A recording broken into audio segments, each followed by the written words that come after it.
शिवानी अब हमरा साड़ी काहे पहन ले बड़ू? माहौल को देखते हुए ड्रेसिंग पहना कर बड़ा तू माहौल देखत रहलू ह कबे ले तेरी मरद रही तो माहौल ना देखत रहली ह। नहीं क्या बात है, क्या बात है, लेकिन साड़ी में अच्छी लग रही है। तुम तो मेरी जान हो यार। प्यार किया बदनाम हो गए, चर्चे हमारे सरेआम हो गए। जालिम ने दिल उस वक्त तोड़ा जब हम उसके प्यार के गुलाम हो गए। सोना जी आप भी आ जाइए। रुको हमरा जूता के जरूरत पड़ी, क्या पता तोहनी के अंड बंड करबू से तो जूता पहनब तो ठीक रही। हाँ भाई लात के देवता बात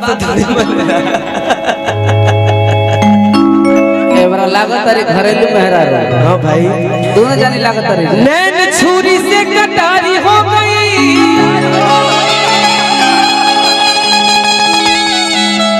भरत चाचा बाप रे बाप। रूप के दुनिया पुजारी हो गई,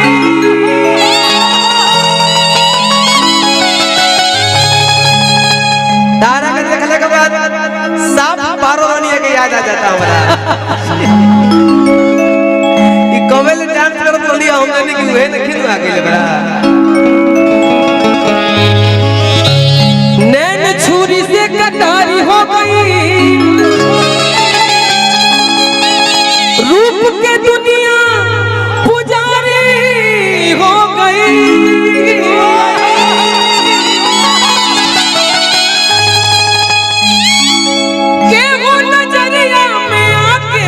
बसिए जाई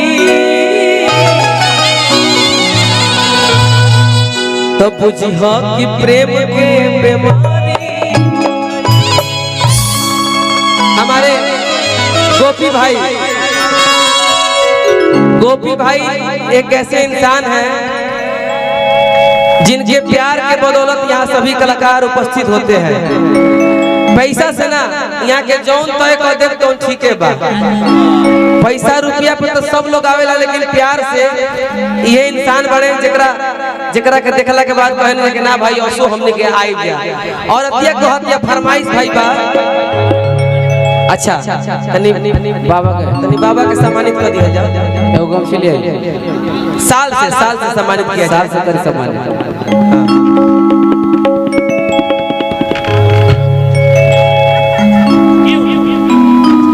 केहू लेके तो माई दिया नहीं, माई सबके साथ बाबा जो दिया हां दिया तो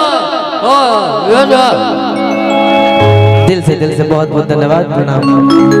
और अतिया कहते के राजा जी अरे वो परदेश से आवत नहीं को काम करती अबे बाबा के टीम हमारा ऐसा गाना बजा दिले जो अमर हो गइल बा। अब तारा कोई के नौकरिया हर की जाके कीन लिखा तू बजरिया। अब तारा कोई के नौकरिया हर की जाके कीन लिखा तू बजरिया। अब हमार पारो रानी होने चला। आय हाय क्लोजअप ले लिया लो, क्लोजअप एकदम। देखो भाई हम मंच से गद्दारी ना करीला, ऐसे कि मंच के रोटी हमनी के खावे नहीं जाए। सबे कलाकार खात होई, केहू ना कहला ओकर बात अलग बा। हमें घरी अबे बाबा मंच पे देखत नहीं जोन भैया कहत रहलो सो तोन भाई कहलन से घरी अतना बुझा जाला। अब आदरणीय गोपाल भैया के हमनी के चरण छुए नहीं जा तो छुए नहीं जा, अब जाके गला मिले लगबो। अब तर कोई के नौकरिया हर की जाके कीन लिखा तू बजरिया। दम आराम से अपन समाज बा कि कुसुमरन शिवानी तू आ जाए रे, आगे रहो। अरे कि कुसुमरन सड़िया राजा जी, अरे कि ब्लाउज को करिया।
गोपी जी के तरफ से बहुत पुरस्कार आयल, हार्दिक अभिनंदन बंदन।